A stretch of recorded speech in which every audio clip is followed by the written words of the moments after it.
is very broad based. So we're extremely delighted with that. Yeah. Extremely delighted with that. And thank you so much for being around for your entire wise words and sage advice that we've got from you all this time. So I think thank you from everybody in media here. Thank you. But let me just move on and pose the questions to Kriti as well. Kriti, North America, BFSI, they continue to decline. Any indication that it's bottomed out and from Q1 there will be a steady recovery? And if not Q1, maybe Q2 for sure? It's declined, but I would say it is a marginal decline. It's not a huge decline. So we believe that we are bottoming out. I don't want to call it like next quarter would be a blowout quarter or anything, but we should start seeing growth soon, because with a healthy pipeline for the last few quarters, we should start seeing growth. Okay, start seeing growth. That's the hope. Very strong showing on the margin. You're knocking at the door of your long-term guiding beacon of 26 to 28%. Was there any one-off here, or break it down for us? What really worked for margins, and what's the sustainability of that? Q1, of course, there'll be a wage hike impact, but after that. So at 26%, as you rightly said, we are touching the 26 to 28, which we have always believed in. And if you look at the 100 basis points improvement, breaking it down, uh, disciplined execution, which was in spite of headwinds of 90 basis points coming in from higher third-party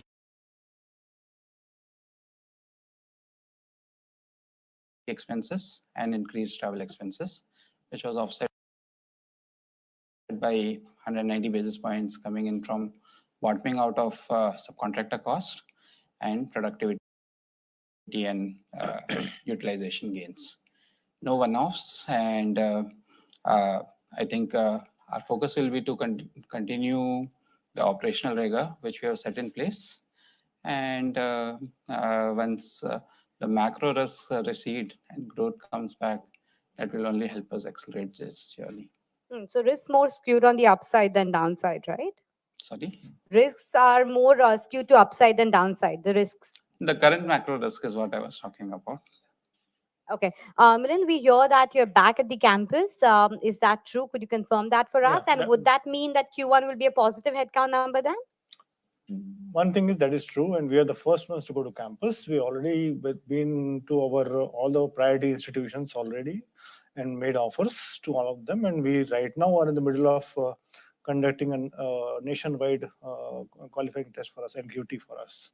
So yes, we actually, there's a lot of buzz in the campus by us being there. We are seeing that. I'm very excited to get all these folks in TCS, this year in the FY25.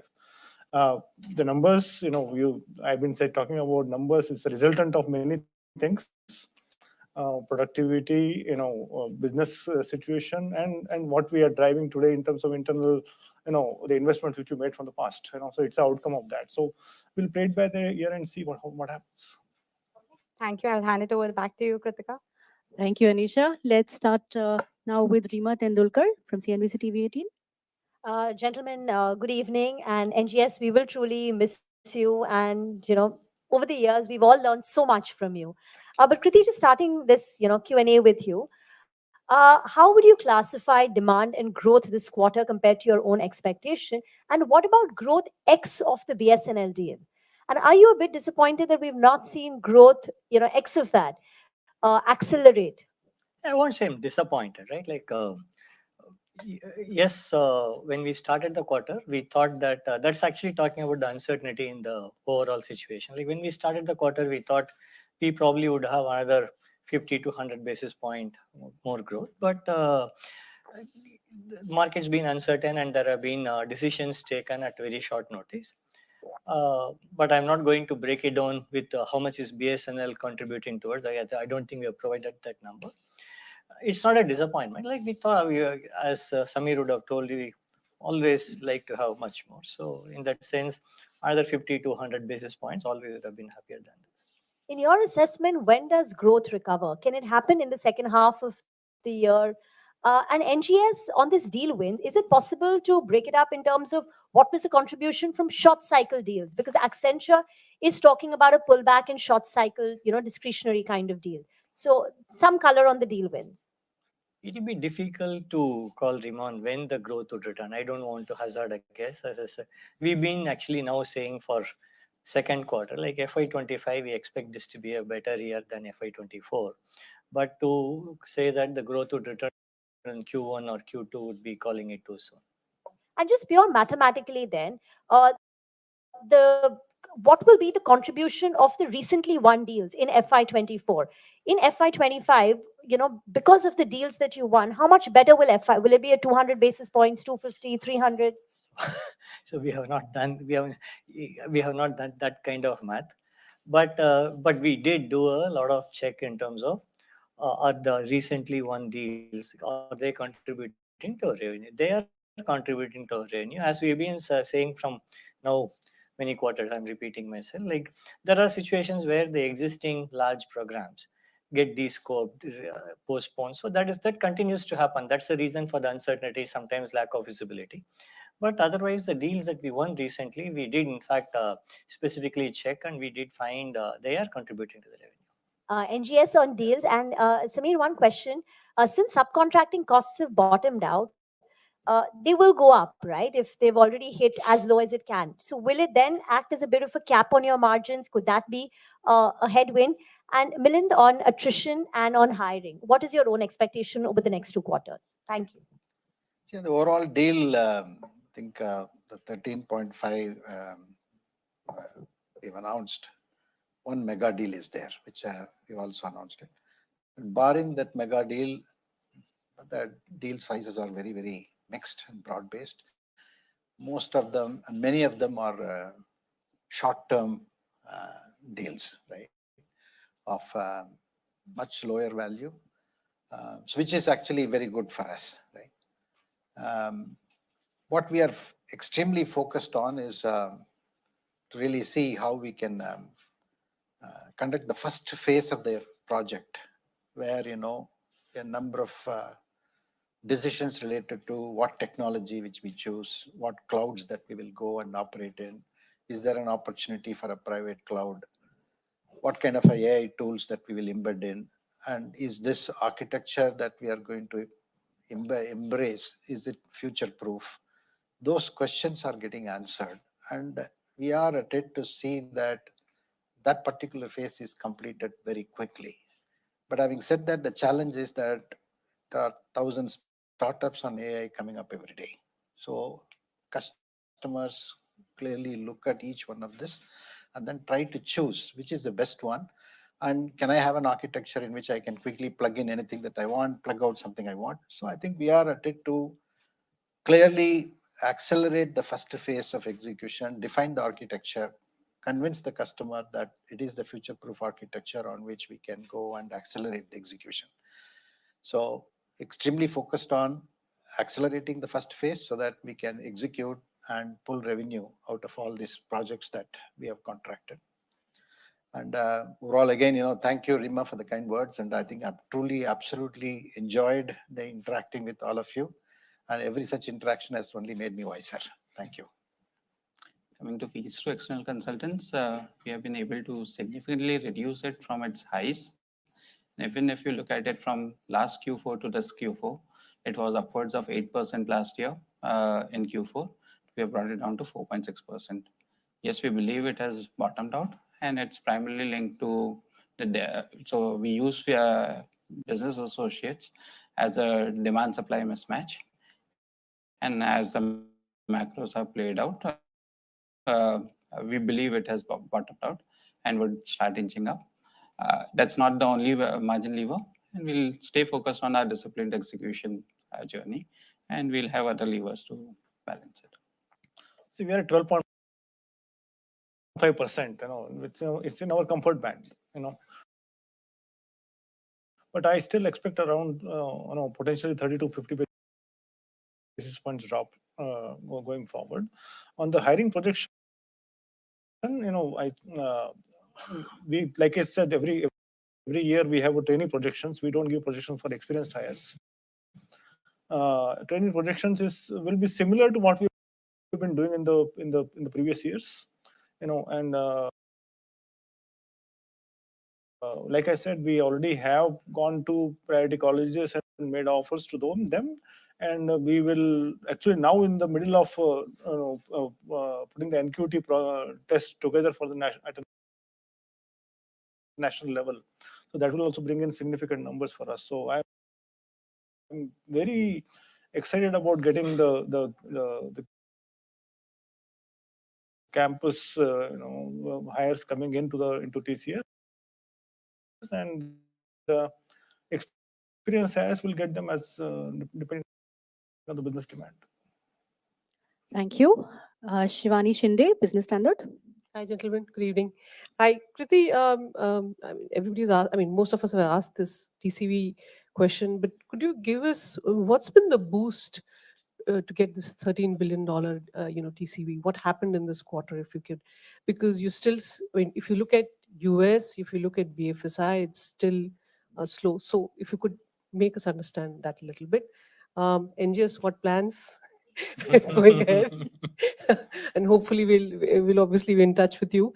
Another one, Kriti, do we see TCS having a CEO role? Will that model continue? Samir, more headroom? Do we still see margin play? I mean, do you see more improvement coming for this year? And Milind, do we assume the 40,000 number that is what average TCS does in terms of hiring from campuses? Will it continue? Also on the salary hikes, if you could just give us the number, what's been the average number? Thanks.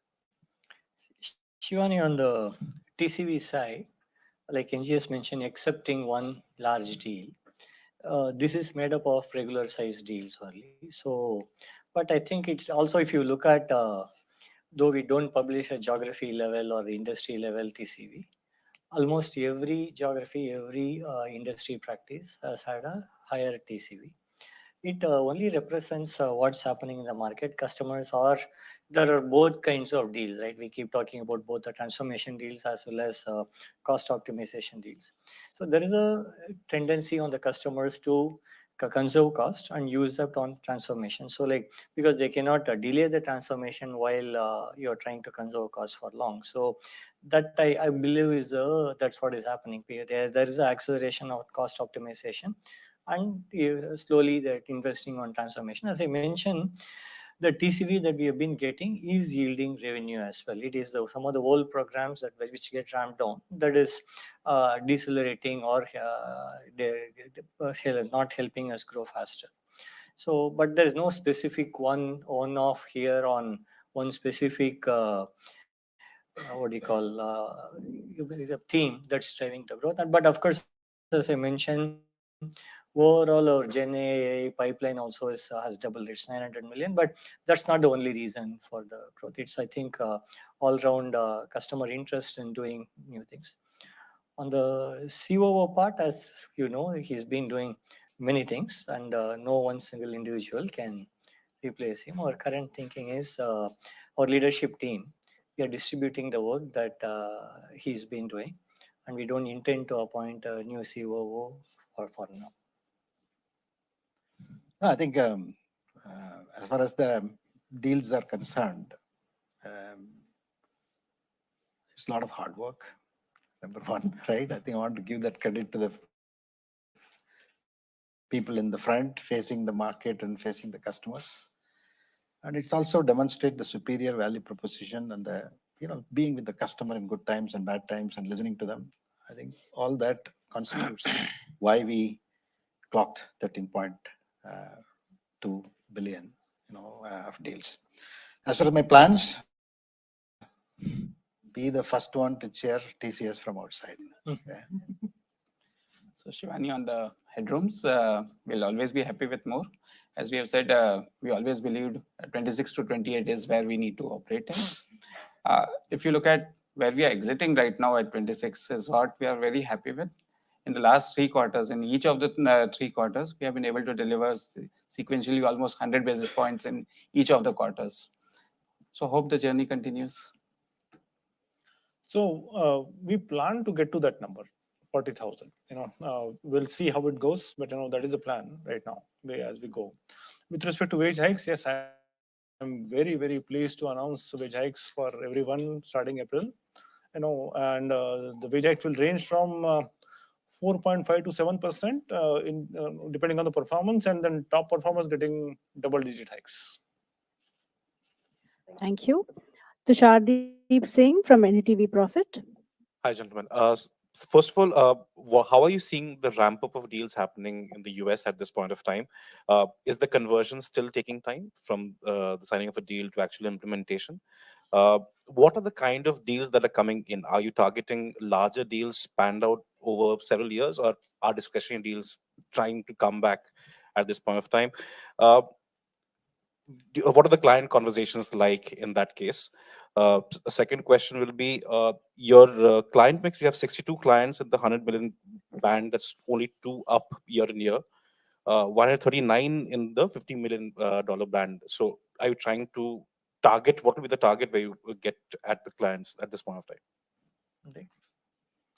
No, I think I would say that deal ramp ups, as I explained, I think there are deals of all sizes, and we see several small deals which need to be executed, let's say within a year, constitutes a good chunk, right? But having said that, customers want to make sure that the technology choices that they are making is the right choice.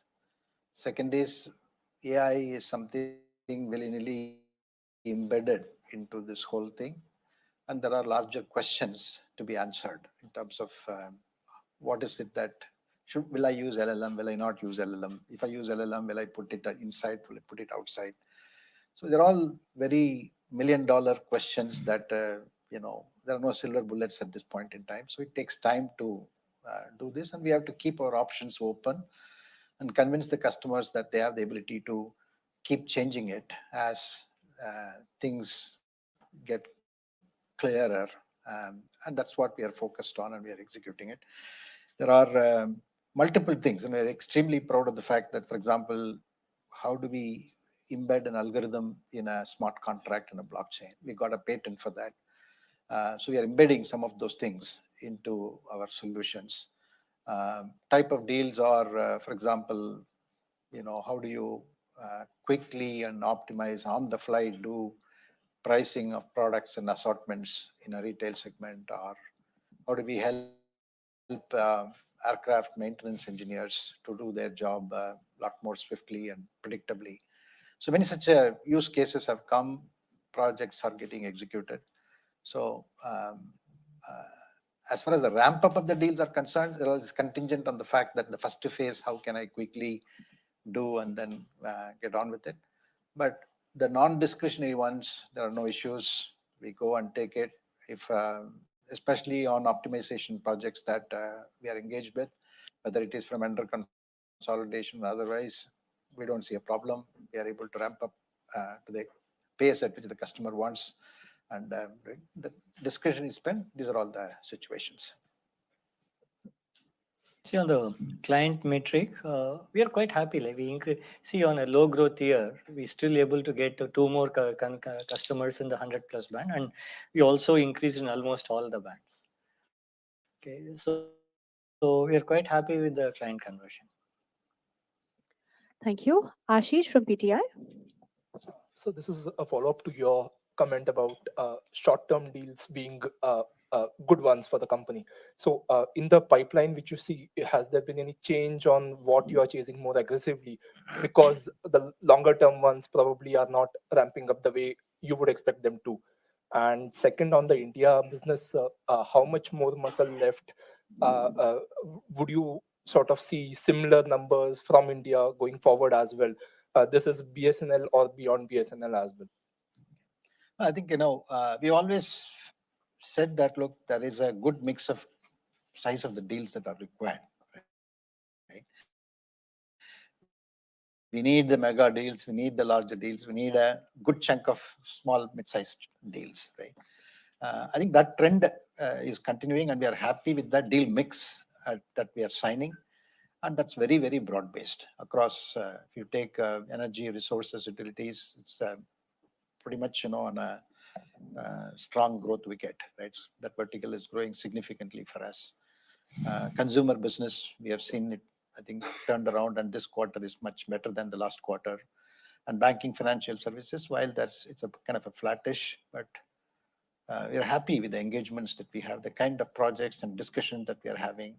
About 4 billion plus worth of TCV in this out of the 13 billion is coming from BFSI. So we have no concerns per se with respect to the opportunities that we see in the market, whether it is on the cost optimization side or on the transformation program side.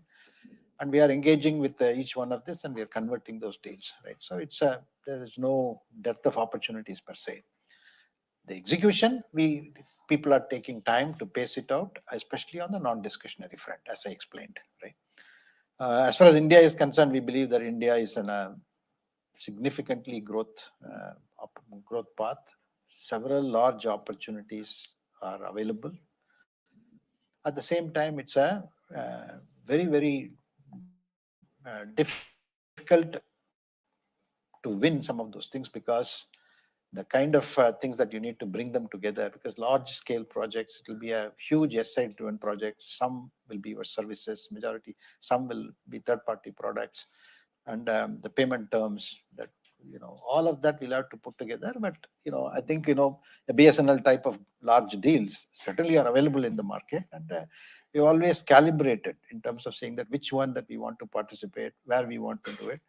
And I think we have taken, if I memory serves right, every year we do one of this, at least one of this. For example, Passport Seva, something that we took it up. And then Ministry of Company Affairs is something that we took it up. And it goes back to the times when National Stock Exchange came up, right? From there on, I think we've taken nation building projects, as we call it, at least one, every 1 or 2 years, that we take it and we strongly execute it. And we're proud of the fact that, look, we've been part of that journey, and that journey will definitely continue. And India is a very strong home market for us. Thank you. Next from Arshada Sawant from CNBC Awaaz. Good evening, gentlemen. We'll definitely miss having you around, NGS. If you could also give me an idea, because I remember last quarter you said you didn't have a visibility window beyond 15 days. Has that window, I'm assuming it's improved and you've got far better visibility. What does that entail for the future? And Kriti, I remember when you took over, you said it's very difficult to call on when the cycle is going to turn in favor. Given the macro environment and given the data that's coming from US, are you hopeful, if not confident, that perhaps H2 would be far better in FY25, if not the first half? I think I would say it's visibility is improved, right? But depends on whom you talk to. And if you speak to the guy who is standing next there, Amit Kapoor, UK, you'll say, I got fantastic visibility. The guy who is standing next to him is Anupam Singhal, who runs manufacturing. He will say that, look, in North America, it is better, whereas in Europe, it is not that great. So it is a mixed bag. But I think clearly, from 15 days uncertainty to, I think I would say, a quarter of visibility is there, and the customers are taking those decisions. It's not that they're not taking those decisions. But they're also a bit constrained in the fact that, look, what's going to happen to all the elections that's happening across the world, and the whole technology wave, where is it going to play out? These regulations is going to come or not, the artificial intelligence side. So many of these things are bothering them. So discretionary spend is a bit, lopsided. I'll put it this way, right? But otherwise, we are better today than what we were a quarter ago. See, he answered for me as well. Like, it will be very difficult to say when the growth would return. But we've been, in fact, this is probably the best guidance we are given, right? FY25 will be better than FY24, and that's what we believe. It's I don't want to say H1 would be better than H2 or otherwise. Like, it's I don't want to call that at this time. Ekta Suri from Z Business. Good evening, gentlemen.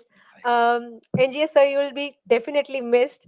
बहुत बार ऐसा होता है कि startup conferences में जब हम जाते हैं तो उनको पता लगता है कि कोई लेजेंड जो है अगर इंडस्ट्री से रिटायर हो रहे हैं, so you know I have talk to lot of startup founders, वो सब ये कहते हैं कि शायद हम अब मेल करेंगे, हमें मेंटरिंग का एक मौका मिल सकता है.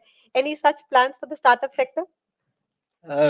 Nobody has approached me at least. But So maybe they were waiting for your yeah, last day. no, I think opportunities there. I think there are one of the good things that I've always enjoyed is talking to youngsters, inspire them, and actually get inspired by them. Right. So I would look forward to such engagements.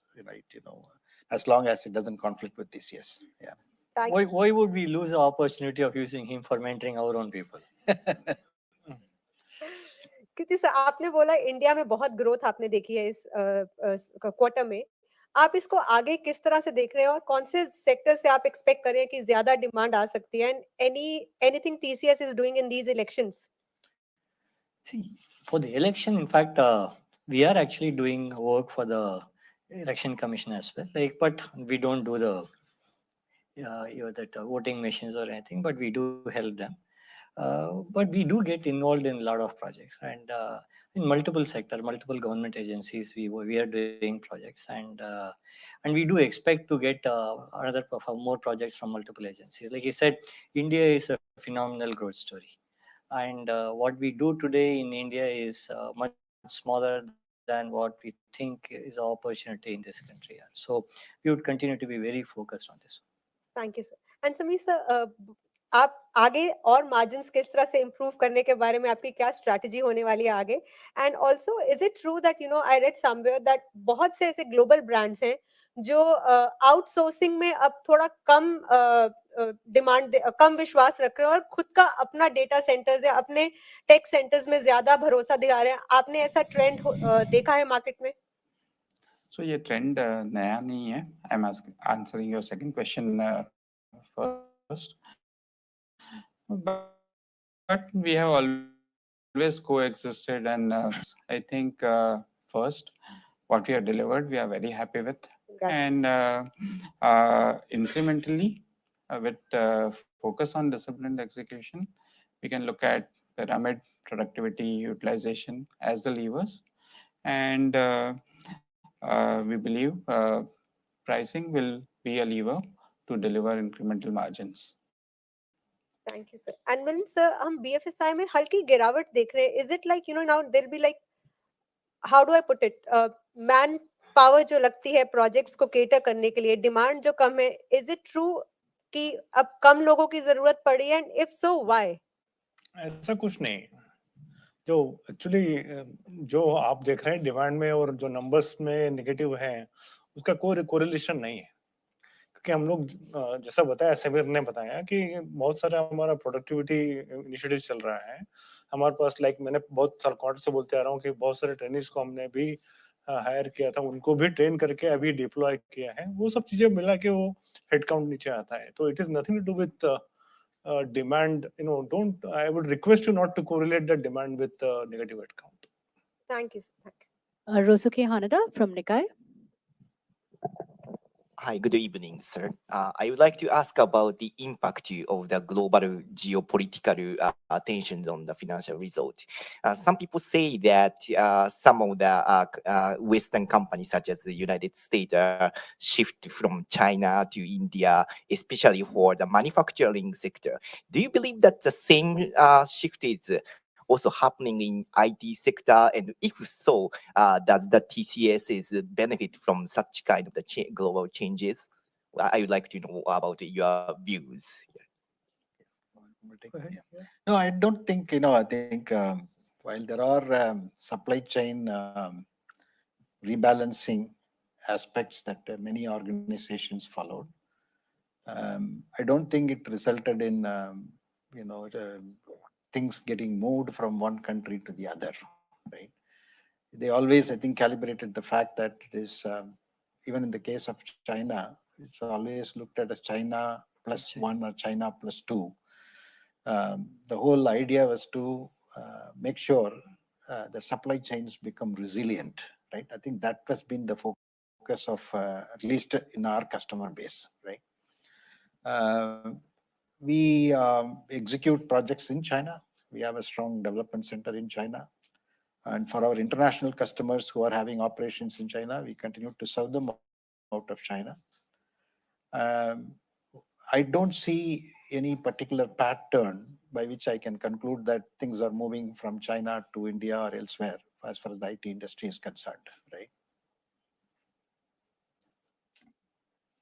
Varun Sood from Mint. Hi, gentlemen. Two questions, sir. Um, in this year, two-thirds of your business has grown less than the company average of 4.1%. Uh, depending on the numbers you share with us, geography-wise, domain-wise, and primarily much of the growth is led by India, regional markets, and platforms. So for 25, FY25, should a similar trajectory be seen that some of these regional markets, products, and platforms will lead the growth, or you expect some of the core businesses, that is in US and BFSI, to also perhaps see a turnaround? And that could, is that the reason why, which is giving you confidence that FY25 will be better than FY24? That's the first. The second question, sir, Milind just remarked that we should not look at demand with regards to employee headcount. But if we look at the last 7, 8 years, hiring often becomes a leading indicator on a company's performance. This is perhaps the first time in the last 4 quarters, each of your 4 quarters, you've seen an employee reduction, the employee headcount. Yet your growth is a little better. Is this finally changing because at the base and the scale TCS is, that for TCS at least, the future growth will not be linked to headcount, or are we reading these numbers wrong? Thank you. The first question you asked about regional markets versus major markets. We do believe, first of all, the regional markets will continue to grow, and we believe they should play. Currently, the contribution of the regional markets or the non-major markets, if you can, is quite small. But we believe there's much greater potential in India, Latin America, and other markets, and we should continue to focus. So definitely, that will be one important driver for our growth. But having said that, it's the confidence, the reason that we say FY25 would be better than 24 is also based on the fact that we believe the major markets also should start turning around sometime. Like, I don't want to say which quarter, but it's coming from both aspects. It's not purely based on the regional markets alone. The second one, what Milind talked about, is don't link it directly, is also one. Definitely there is, we continue to drive efficiencies, we continue to look at where we can better deploy our associates, and where we can take the trainees ahead of time. So maybe in, let's say, in Q1 or Q2 we take trainees, or headcount may go up, but the training process may take about 6 months or 9 months before we start deploying them.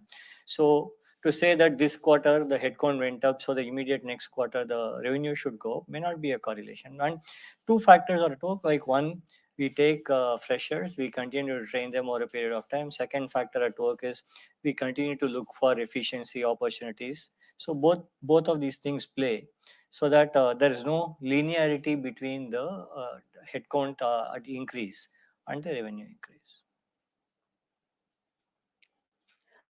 All right, Dibangana Ghosh from Money Control. Hello, gentlemen. I think most of the questions have been asked already. So I just have a couple of follow-up queries. Firstly, Kriti, to you, I had one follow-up on the India market. So because most of these are like public service projects, so wanted to understand what is the margin? How does the margin profile play out for TCS here?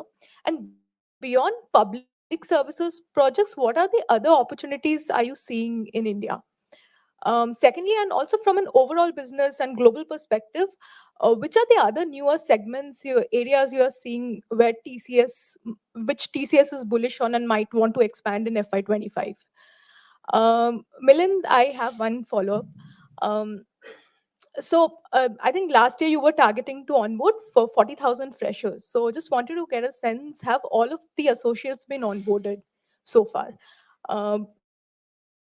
Samir, one follow-up. Um, how much of the margin is coming from slashing subcontracting cost, and will this kind of continue to fall further in the upcoming quarters? And yes, sir, you're probably your last quarter. So, just one question: will you continue in any of the other sister companies of Tata Group? So first on the margin, India margin profile, we are not disclosing the margin at each segment level or geography level. We not disclose that, but we always at the same time we are not going to be sacrificing margin in a specific geography just for growth. But each geography has its own characteristic. Okay, and when you look at overall portfolio of regions, it balances out. So we know what margin we need to operate, what is the competitive margin, what we should do in this country. And second, from the client perspective, it's just not the public services. Public services deals that you come to know of them quickly because they are in the public domain. But we do work with many private sector enterprises. We work with many of the large banks in India and other industries as well. So, and we think that there's a greater opportunity to go beyond. From a new segment perspective, definitely we look at we've been invested in geographies like Latin America for a long time. We've been invested in geographies like Middle East and Asia Pacific. We believe all these geographies, particularly all the emerging economies you see are growing faster than the major economies. So it's an opportunity for us to participate in the growth of these all these geographies, and they are the ones that are looking for global capability and global best practices in each of them. So that's the way we are looking at the new segments. I had a follow-up, like overall also, which are the newer areas that TCS will be bullish on in FY25? Where do you see the business expanding? No, as I said, definitely this year, if you look at the emerging markets, far outperformed the major markets, and that is definitely area of focus for us in the coming year also. Like regional markets, we expect to outperform the major markets, but the base is small, right? It's how much it will move the needle, we need to see, but we do expect those markets to do well. And segment-wise? Segment wise, I don't think this itself is a lot of guidance for you, but Milind? Yeah, I think we have onboarded most of the freshers this year, but there are few remaining which will, if not most, if not basically, will all the freshers remaining will onboard in this quarter. On the fees to external consultants, I think during the year we have been able to significantly leverage on that lever. And as I called out earlier, we feel we have bottomed out. It will still depend on how the overall scenario plays out during the year, but we have brought it down to a considerably low level, and we should see an uptick from here. As you know, I mean, this is not probably the last quarter. This is the last quarter, right? I'm playing some non-executive role in a couple of other companies, as you may know, and they're all at the pleasure of the group. Okay.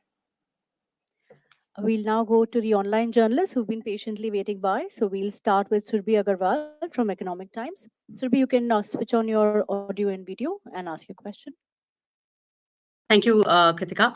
Hello, everyone. I just have a couple of questions. One is I wanted to understand that this revenue growth at 3.5% yearly and 2.2% sequentially in the fourth quarter.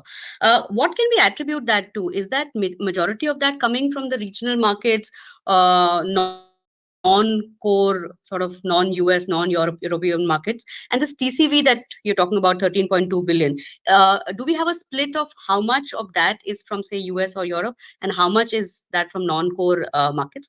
Could you explain that to us? And also, we haven't heard on really what is your outlook on BFSI and US. If you could just talk a little bit about what are clients saying in these markets, what are the broad trends, what can we expect in 25? It'll help me understand the year better. I have a couple of more questions. I'll pause here. Surbi, on the market growth, I think we have published that, right? Like Samir, like that's we have published. Yeah, it. the Market growth has been published. Like the primary growth came from UK, definitely on a sequential basis, and regional markets, including India. And I think North America was mildly negative and or negative, right? North America was marginally flattish, and Europe was also that's a negative, and all the regional markets grew. I think that's been published in TCV terms. Similarly, we have mentioned that North America had a 5 billion plus, and BFSI had a 4 billion plus TCV. And we have not been publishing for I think CBG had about 1.5 1.3 billion TCV. We've not been publishing the TCV for other segments at this time. Okay, but Kriti, can you give us a sense of where are a maximum of these deals coming from? Like you said, is let me word it like this. You earlier spoke about your regional market strategy. Is that paying off in these tough times when growth is hard to find in your key markets of US and Europe? Has your regional strategy played off in growing at such a tough time for the industry? See, definitely when you see a 20% or 30% kind of growth, you see that it is supporting our overall growth in a tough environment. But as I said, the base is small, so it cannot move the needle very much. But it provides a support of this one. You can looking at the number, you should be able to decipher. Like at the 1.1%, maybe about 0.5, 0.6 could be contributed to the regional markets. So you can do the math, or I can do the math. It's not complex. From a TCV perspective, definitely it's coming a lot from the major markets. There would be some contribution also from we do have some interesting deals coming from Asia Pacific and Middle East Africa, but a significant portion still continues from the major markets. Sure. And on BFSI in North America, would you want to just comment a little bit about what are you seeing, the key trends that you're seeing? We've been seeing like they see it's not that they're hugely negative. They've been sort of flattish, both BFSI and North America. So we do expect them to turn around, but I don't want to call it whether in Q1 or Q2, but we do expect them to turn around sometime soon. All right. Thank Sure. you, Surbi. Kritika, just 1 second. I have a couple of more questions. I wanted to know how much is the sequential increase in revenue for Q4? And also, I think the operating margin has come at 26%. However, net margin is at 20.3%. So what is the reason for this 6 percentage point decline? And how much has the net income grown sequentially? Yes. Sequential revenue growth is 1.1%. The operating to net margin, I'll let Samir give you the data. So from Sure. operating to net, we have forex, other income, the treasury income, which are positives, and taxation, which is deducted from it, leading to the 20.3%. If you historically look at it, that would be the gap always, and taxation being the major reason. All right. Right. But Samir, when you say the margin band is 26 to 28%, that would be of net income or of operating margin? Sorry, I lost you. As for EBIT, operating income. All right. Thank you so much and best wishes to NGS. Thank you. Next question from Sankalp Fartial from Bloomberg. Sankalp, you can ask your question. Go ahead. Sankalp, we don't have your audio. You'll have to switch your audio on. Okay, I think we have some issue with Sankalp's audio. We'll go to Sai Ishwar from Reuters. Sai, can you switch on your audio and video, please? Hi, gentlemen. Two questions. One quick question is that, all the macros we are seeing is that, we might see rate cuts this year. And even if you look at the global tech results of, Google and Amazon, that they've improved. So what exactly is holding back, the spending in terms of the US market? Is it because of the election year? Do you think once that eases out, some improvement would be there? And another question is that 900 million you had given on AI and Gen AI deals. I just want to know the nature of this. Is it eating into the core business of IT spending, or is it coming from the discretionary part? So I just wanted to know how Gen AI, will it become a separate revenue stream altogether, which will eat into the core revenues? Thank you. No, I'll answer the second question first, which is the AI deals. AI deals certainly are not eating into the other typical spend that we do. Most of the AI deals are typically embedded into the large transformation programs or efficiency programs that we undertake. I gave you certain examples like, for example, the pricing and assortment type of thing, or automated maintenance and generation of, let's say, three-dimensional models for home improvements. So many such projects are something we are undertaking. And they're all, focused small projects which are going to help make decisions and help improve the efficiencies at the customer side, or at the internal departmental side, right? And as I always explained, the decision to employ AI or deploy AI into the front side, customer experience side, they are being under experimentation, but they are not deployed yet because of the issues related to how do we make things responsible and more authentic at the same time, whether it is regulated or otherwise, right? So first question you want to answer? What was it? What is the first question of yours, Aishwar? Sai, can you take your first question again? Yeah, I just wanted to know, what is exactly holding back the spending in North America? We are seeing all the macros easing, but what are your clients saying? Is it because of the election year, probably why they're holding back? As I said, I think, the non-discretionary part of it, there is no holding back. I think we are all executing it. And likewise, if there is a vendor consolidation opportunities that we are bidding, they're all getting executed. They're all coming through. No issues. But discretionary spends, there are certainly things are being held back for reasons that you also highlighted. Like it could be election, it could be wars, it could be others. But generally, I think these are the two geopolitical macro reasons. But at the same time, the decisioning on the architectures and how future-proof it is something that is holding back some of the, or delaying the spend on discretionary spend, right? All right. Last question then from Ayushi Kar.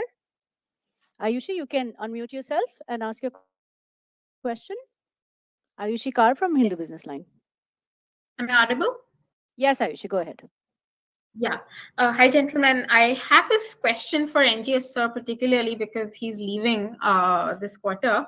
I really wanted to understand regarding the BSNL rollout and where we are at the moment. And as you hand the torch to the management, where do you see, how do you, how would you expect them to take it up going forward? BSNL program is going well. I think we have installed close to about 10,000 towers worth of equipments. A good number of them are carrying commercial traffic. So we are slightly delayed to what we originally planned. But then, the opportunity is there to catch up. And then much of the validation, verification, integration with the Museum of Technologies that needs to be done is all been done. The coexistence of the new network with the existing 2G, 3G network, they're all validated. They're all working fine. Now we are at a stage where the opportunity is there to accelerate it. All the suppliers who are going to supply the antennas, digital microwaves, as well as the radios, they've all been secured, and they're all will be in place before the end of third quarter. And then afterwards, that we will take a quarter or two to to complete the rollout, optimize the network, optimize the radios, and I think we are in a good place as far as the technology is concerned, completely indigenous technology, and it's comparable to some of the incumbent, and all the KPIs are being benchmarked by us, by BSNL, by everyone. So we're very proud of what we have accomplished as a team and as a consortium with CDOT and Tejas Networks and various others. It's been a phenomenal achievement to do something like this at this scale on a completely indigenous basis. Right. Can you give us, Kriti sir, can you give us a idea or any particular targets of how, what are your rollout targets going forward in the next year for BSNL? Yes. Am I audible? Repeat your question. Repeat rollout target. Yeah, rollout targets for FY25. As I said, most of the supplies that we need from various partners, we'll get it by 4 September, and we'll take a quarter or two to complete the rollout, right? And I think the pace at which we are doing will get accelerated as we move forward. But there are various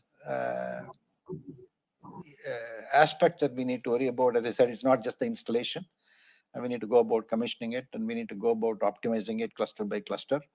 There's a lot of work to do, but I think it will take, in my opinion, next about 3 to 4 quarters. We should be able to complete at least the initial contract that we have had from BSNL. All right. Thank you. Thank you, Ayushi.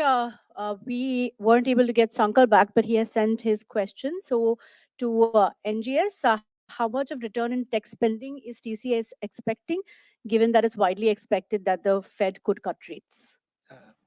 Sorry, I didn't. Tech spending. Return in tech spending in North America. I think tech spending per se, if you really look at it, the budgets are not contracting. I'll put it this way, right? It's at the same levels as I see it, and in some cases it's increasing. And overall, I think the pie in which they want to spend, if I really look at, there are clearly cybersecurity, supply chain resilience, AI-related aspects. Payments is a big opportunity. Everybody is looking at payments rationalization, risk management, especially Basel III type of opportunities, and they are all looking at it. So there are, pockets in which, they all have earmarked budgets. They want to spend, they want to accelerate it. At the same time, the cloud journey is picking up pace, continue to pick up pace. And there is they all went in with one cloud, and now they are saying that, look, can I go and do a multi-cloud, and can I de-risk it? Especially the need for a private cloud is something coming up, because as they embark and train models for artificial intelligence using their data, using their knowledge, which one they want to put it in the public domain, which one they want to, how much of it they want to put it in the private domain. These are all the calibrations that are taking place, but I do not see fundamentally anything wrong with that technology spend. And if only, I think some of the macroeconomic situations improve, my own, predicting is difficult, but my own belief at this point in time is that tech spend should actually get increased. All right. And with that, we come to the end of this earnings press conference. Thank you so much for joining us. Have a nice Friday evening.